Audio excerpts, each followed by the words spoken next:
میرے تمام سننے والوں کو السلام علیکم ورحمۃ اللہ وبرکاتہ۔ آج کے ہمارے ویڈیو میں ہم جانیں گے کہ رسول اللہ صلی اللہ علیہ وسلم پر سب سے پہلے کون ایمان لے آئے۔ تو چلیے اسٹارٹ کرتے ہیں۔ سیدہ خدیجہ رضی اللہ عنہا پہلی خاتون ہیں جو اللہ اور اس کے رسول پر ایمان لائی اور اللہ کی طرف سے جو کچھ ان حضرت صلی اللہ علیہ وسلم لے کر آئے اس کی تصدیق کی۔ مشرکین کی طرف سے آپ کو جب بھی تکلیف پہنچی، صدمہ پہنچا، سیدہ خدیجہ رضی اللہ عنہا نے آپ کو دلاسا دیا۔ سیدہ خدیجہ رضی اللہ عنہا کے بعد دوسرے آدمی حضرت ابوبکر صدیق رضی اللہ عنہ ہے جو آپ کے پرانے دوست تھے۔ انہوں نے آپ کی زبان سے نبوت ملنے کا ذکر سنتے ہی فوراً آپ کی تصدیق کی اور ایمان لے آئے۔ بچوں میں سیدنا علی رضی اللہ عنہ ہے جو آپ پر پہلے ایمان لائے اور ان کے ایمان لانے کا واقعہ کچھ اس طرح ہے۔ ایک دن آپ صلی اللہ علیہ وسلم کے پاس تشریف لائے۔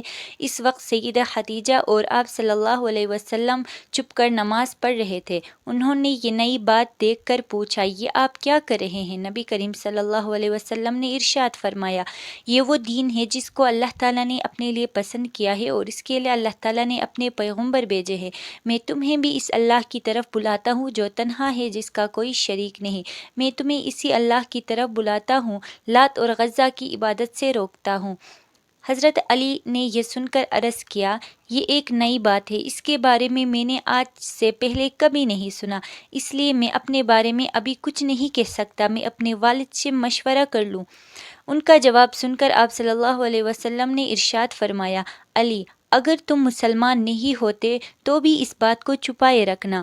انہوں نے وعدہ کیا اور اس کا ذکر کسی سے نہ کیا۔ رات بھر سوچتے رہے، آخر اللہ تعالیٰ نے انہیں ہدایت عطا فرمائی۔ سویرے آپ کی خدمت میں حاضر ہوئے اور مسلمان ہو گئے۔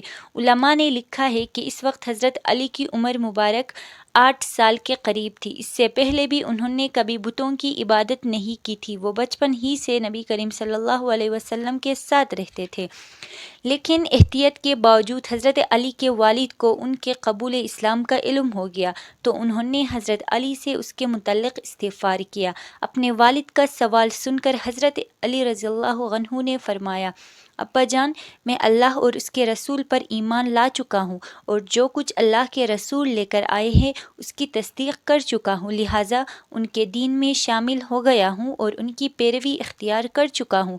یہ سن کر ابو طالب نے کہا، جہاں تک ان کی بات ہے، یعنی محمد صلی اللہ علیہ وسلم کی، تو وہ تمہیں بھلائی کے سوا کسی دوسرے راستے پر نہیں لگائیں گے، لہٰذا ان کا ساتھ نہ چھوڑنا۔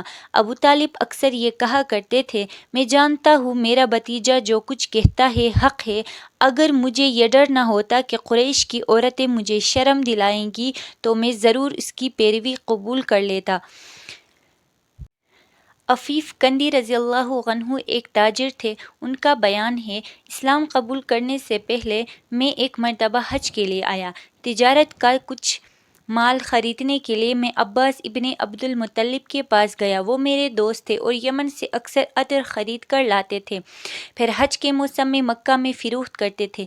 میں ان کے ساتھ منہ میں بیٹھا تھا کہ ایک نوجوان آیا۔ اس نے غروب ہوتے سورج کی طرف غور سے دیکھا۔ جب اس نے دیکھ لیا کہ سورج غروب ہو چکا ہے تو اس نے بہت اہتمام سے وضو کیا، پھر نماز پڑھنے لگا، یعنی کعبے کی طرف منہ کر کے۔ پھر ایک لڑکا آیا جو بالغ ہونے کے قریب تھا، اس نے بھی وضو کیا اور اس نوجوان کے برابر کھڑے ہو کر نماز پڑھنے لگا۔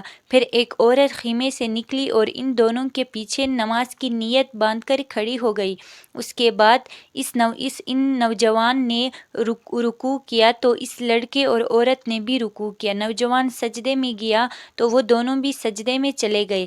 یہ منظر دیکھ کر میں نے عباس بن عبد المطلب سے پوچھا، عباس، یہ کیا ہو رہا ہے؟ انہوں نے بتایا، یہ میرے بھائی عبداللہ کے بیٹے کا دین ہے۔ محمد کا دعویٰ ہے کہ اللہ نے اسے پیغمبر بنا کر بھیجا ہے۔ یہ لڑکا میرا بھتیجا علی ابن ابی طالب ہے اور یہ عورت محمد صلی اللہ علیہ وسلم کی بیوی خدیجہ ہے۔ یہ عفیف کندی رضی اللہ عنہ بعد میں مسلمان ہوئے تو کہا کرتے تھے، کاش اس وقت ان میں چوتھا آدمی میں ہوتا۔ اس واقعے کے غالباً کچھ وقت بعد حضرت زید بن حارثہ اور ابو بکر صدیق رضی اللہ عنہما وہاں موجود نہیں تھے، اگرچہ اس وقت تک یہ دونوں بھی مسلمان ہو چکے تھے۔ حضرت زید بن حارثہ رضی اللہ عنہ غلاموں میں سب سے پہلے ایمان لائے تھے۔ یہ حضور اکرم صلی اللہ علیہ وسلم کے آزاد کردہ غلام تھے۔ پہلے یہ حضرت خدیجہ کے غلام تھے۔ شادی کے بعد انہوں نے زید بن حارثہ رضی اللہ عنہ کو آپ صلی اللہ علیہ وسلم کی غلامی میں دے دیا تھا۔ یہ غلام کس طرح بنے یہ بھی سن لیں۔ جاہلیت کے زمانے میں ان کی والدہ انہیں لیے اپنے ماں باپ کے گھر جا رہی تھی کہ قافلے کو لوٹ لیا گیا۔ ڈاکو ان کے بیٹے زید بن حارثہ کو بھی لے گئے، پھر انہیں عکاظ کے میلے میں بیچنے کے لیے لایا گیا۔ ادھر سیدہ خدیجہ رضی اللہ عنہا نے حکیم بن حزام رضی اللہ عنہ کو میلے میں بھیجا۔ وہ ایک غلام خریدنا چاہتی تھی۔ آپ حکیم بن حزام رضی اللہ عنہ کی پھوپھی تھی۔ حکیم بن حزام رضی اللہ عنہ میلے میں آئے تو وہاں انہوں نے زید بن حارثہ رضی اللہ عنہ کو بکتے دیکھا۔ اس وقت ان کی عمر 8 سال تھی۔ حکیم بن حزام رضی اللہ عنہ کو یہ اچھے لگے، چنانچہ انہوں نے سیدہ خدیجہ رضی اللہ عنہا کے لیے انہیں خرید لیا۔ حضرت خدیجہ کو بھی یہ پسند آئے اور انہوں نے انہیں اپنی غلامی میں لے لیا، پھر نبی کریم صلی اللہ علیہ وسلم کو ہدیہ کر دیا۔ اس طرح حضرت زید بن حارثہ رضی اللہ عنہ محمد صلی اللہ علیہ وسلم کے غلام بنے۔ پھر جب آپ نے اسلام کی دعوت دی تو فوراً آپ پر ایمان لے آئے۔ بعد میں رسول اکرم صلی اللہ علیہ وسلم نے انہیں آزاد کر دیا تھا، مگر یہ عمر بھر حضور اکرم صلی اللہ علیہ وسلم کی خدمت میں رہے۔ ان کے والد ایک مدت سے ان کی تلاش میں تھے۔ کسی نے انہیں بتایا کہ زید مکہ میں دیکھے گئے ہیں۔ ان کے والد اور چچا انہیں لینے فوراً مکہ معظمہ کی طرف چل پڑے۔ مکہ پہنچ کر یہ آپ صلی اللہ علیہ وسلم کی خدمت میں حاضر ہوئے اور آپ کو بتایا کہ زید ان کے بیٹے ہیں۔ وہ ساری بات سن کر آپ صلی اللہ علیہ وسلم نے ارشاد فرمایا، تم زید سے پوچھ لو، اگر وہ تمہارے ساتھ جانا چاہے تو مجھے کوئی اعتراض نہیں، اور یہاں میرے پاس رہنا چاہے تو ان کی مرضی۔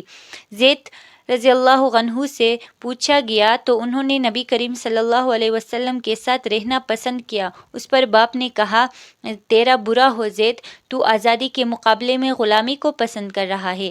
جواب میں حضرت زید رضی اللہ عنہ نے کہا، ہاں، ان کے مقابلے میں کسی اور کو ہرگز نہیں چن سکتا۔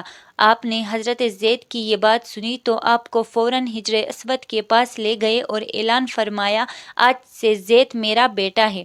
ان کے والد اور چچا مایوس ہو گئے، تاہم نبی کریم صلی اللہ علیہ وسلم نے انہیں اجازت دے دی کہ وہ جب چاہے زید سے ملنے آ سکتے ہیں۔ چنانچہ وہ ملنے کے لیے آتے رہے۔ تو یہ تھے حضرت زید رضی اللہ عنہ جو غلاموں میں سب سے پہلے ایمان لائے۔ حضرت زید وہ واحد صحابی ہے جن کا ذکر قرآن کریم میں نام لے کر کیا گیا ہے۔ آج کے لیے بس اتنا ہی کافی ہے۔ کل کے ویڈیو میں ہم حضرت ابوبکر صدیق کی ایمان لانے کے واقعے کو تفصیل سے پڑھیں گے۔